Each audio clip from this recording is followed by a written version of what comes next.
Hi friends, ಎಲ್ರಿಗೂ ನಮಸ್ಕಾರ.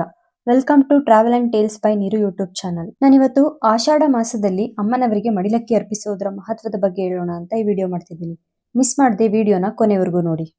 ಮೊದಲನೇದಾಗಿ ಹೇಳ್ಬೇಕಂದ್ರೆ, ಹಿಂದೂ ಧರ್ಮದಲ್ಲಿ ಆಷಾಢ ಮಾಸವು ಅತ್ಯಂತ ಪವಿತ್ರವಾದ ಮಾಸಗಳಲ್ಲಿ ಒಂದಾಗಿದೆ. ಈ ತಿಂಗಳಲ್ಲಿ ದುರ್ಗಾದೇವಿ, ಚಾಮುಂಡೇಶ್ವರಿ, ಲಕ್ಷ್ಮೀ ದೇವಿ ಹಾಗೂ ಗ್ರಾಮ ದೇವತೆಗಳಿಗೆ ವಿಶೇಷವಾಗಿ ಪೂಜೆಯನ್ನ ಸಲ್ಲಿಸಲಾಗುತ್ತದೆ. ವಿಶೇಷವಾಗಿ ವಿವಾಹಿತ ಮಹಿಳೆಯರು ತಮ್ಮ ಕುಟುಂಬದ ಸುಖ, ಶಾಂತಿ, ಆರೋಗ್ಯ ಮತ್ತು ಐಶ್ವರ್ಯಕ್ಕಾಗಿ ಅಮ್ಮನವರಿಗೆ ಈ ಆಷಾಢ ಮಾಸದಲ್ಲಿ ಮಡಿಲಕ್ಕಿಯನ್ನ ಅರ್ಪಿಸುತ್ತಾರೆ. ನಾನು ಕೂಡ ಈ ಆಷಾಢ ಮಾಸದಲ್ಲಿ ತಾಯಿ ಚಾಮುಂಡೇಶ್ವರಿಗೆ ಭಕ್ತಿಯಿಂದ ಮಡಿಲಕ್ಕಿಯನ್ನ ಅರ್ಪಿಸಿದ್ದೀನಿ. ಆದ್ರಿಂದ ನನ್ನ ಅನುಭವವನ್ನ ಶೇರ್ ಮಾಡ್ಕೊಳ್ಳೋಣ ಅಂತ ಈ ವಿಡಿಯೋ ಮಾಡ್ತಾ ಇದ್ದೀನಿ. ಮಡಿಲಕ್ಕಿ ಅಂದ್ರೆ ದೇವಿಯ ಮಡಿಲಿಗೆ ಭಕ್ತಿಯಿಂದ ಸಮರ್ಪಿಸುವ ಶುಭ ಕಾಣಿಕೆ. ಇದು ಕೇವಲ ಒಂದು ಸಂಪ್ರದಾಯ ಅಲ್ಲ, ತಾಯಿಯ ಮೇಲಿನ ನಮ್ಮ ಭಕ್ತಿ ಮತ್ತು ಕೃತಜ್ಞತೆಯ ಸಂಕೇತವಾಗಿದೆ.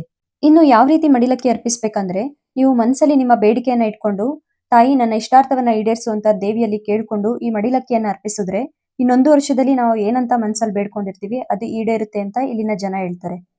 ಹಾಗಾಗಿ ಈ ಆಷಾಢ ಮಾಸದಲ್ಲಿ ಮಡಿಲಕ್ಕಿ ಅರ್ಪಿಸುವುದು ತುಂಬಾ ವಿಶೇಷ ಅಂತಾನೆ ಹೇಳ್ಬೋದು.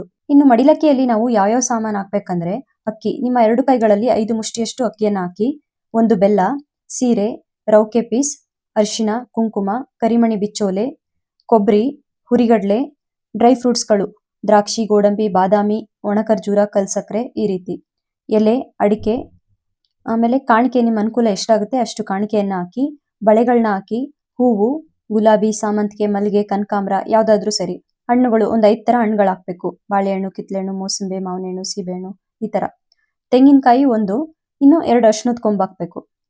ಇದಿಷ್ಟು ಹಾಕಿ ತಾಯಿಗೆ ನಾವು ಮಡಿಲಕ್ಕಿಯನ್ನ ಅರ್ಪಿಸ್ಬೇಕು. ನೀವು ದೇವಸ್ಥಾನಕ್ಕೆ ಈ ಮಡಿಲಕ್ಕಿಯನ್ನ ಅರ್ಪಿಸ್ಬಿಟ್ಟು ನಿಮ್ಮ ಶಕ್ತಿ ಅನುಸಾರ ಬೆಲ್ಲದ ಆರತಿ ಆಗಿರ್ಬೋದು, ನಿಂಬೆಹಣ್ಣು ಆರತಿ ಆಗಿರ್ಬೋದು, ಯಾವ್ದಾದ್ರು ಒಂದು ಆರತಿ ಬೆಳಗಿ ದೇವರಿಗೆ ಪೂಜೆ ಮಾಡಿಸ್ಕೊಂಡು ಬರ್ಬೋದು. ಇನ್ನು ನಾವು ಈ ರೀತಿ ಮಡಿಲಕ್ಕಿ ಅರ್ಪಿಸೋದ್ರಿಂದ ಏನೇನೆಲ್ಲ ಶುಭ ಫಲಗಳನ್ನ ನೋಡ್ಬೋದು ಅಂದ್ರೆ, ನಮ್ಮ ಕುಟುಂಬದ ಮೇಲೆ ಯಾವ್ದಾದ್ರು ಒಂದು ಕೆಟ್ಟ ದೃಷ್ಟಿ ಇದ್ರೆ ಆ ಕೆಟ್ಟ ದೃಷ್ಟಿ ನಿವಾರಣೆ ಆಗುತ್ತದೆ. ನಮ್ಮ ಕುಟುಂಬದಲ್ಲಿ ಸುಖ, ಶಾಂತಿ ಮತ್ತು ಸಮೃದ್ಧಿಯನ್ನ ನೋಡ್ಬೋದು. ಆರೋಗ್ಯದಲ್ಲಿ ಸುಧಾರಣೆಯನ್ನ ನೋಡ್ಬೋದು. ಮನಸ್ಸಿಗೆ ನೆಮ್ಮದಿ, ಧೈರ್ಯ ಮತ್ತು ಆತ್ಮವಿಶ್ವಾಸ ಕೂಡ ಸಿಗುತ್ತೆ. ನಮ್ಮೆಲ್ಲ ಕಷ್ಟಗಳು ದೂರ ಆಗಿ ದೋಷಗಳೆಲ್ಲ ನಿವಾರಣೆ ಆಗುತ್ತೆ. ಹಾಗೆ ಆ ತಾಯಿಯ ಸಂಪೂರ್ಣ ಆಶೀರ್ವಾದ ನಮ್ಮ ಮೇಲೆ, ನಮ್ಮ ಕುಟುಂಬದ ಮೇಲೆ ಇರುತ್ತೆ. ಈ ರೀತಿ ಒಂದು ಪಾಸಿಟಿವ್ ಎನರ್ಜಿ ನಮ್ಮ ಸುತ್ತ ಸುತ್ತುವರಿಯುತ್ತೆ ಅಂತಾನೆ ಹೇಳ್ಬೋದು. ಇನ್ನು ಕೊನೆಯದಾಗಿ ಹೇಳೋದಾದ್ರೆ, ನೀವು ಕೂಡ ಈ ಆಷಾಢ ಮಾಸದಲ್ಲಿ ಭಕ್ತಿಯಿಂದ ಅಮ್ಮನವರಿಗೆ ಮಡಿಲಕ್ಕಿಯನ್ನ ಅರ್ಪಿಸಿ. ಭಕ್ತಿಯಿಂದ ಮಾಡಿದ ಪೂಜೆ ಎಂದಿಗೂ ವ್ಯರ್ಥ ಆಗೋದಿಲ್ಲ.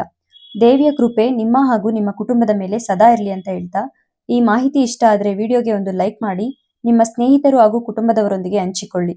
ಇನ್ನಷ್ಟು ಧಾರ್ಮಿಕ ಮಾಹಿತಿಗಾಗಿ ನಮ್ಮ ಚಾನೆಲ್ ಅನ್ನ ಸಬ್ಸ್ಕ್ರೈಬ್ ಮಾಡಿ. ಧನ್ಯವಾದಗಳು.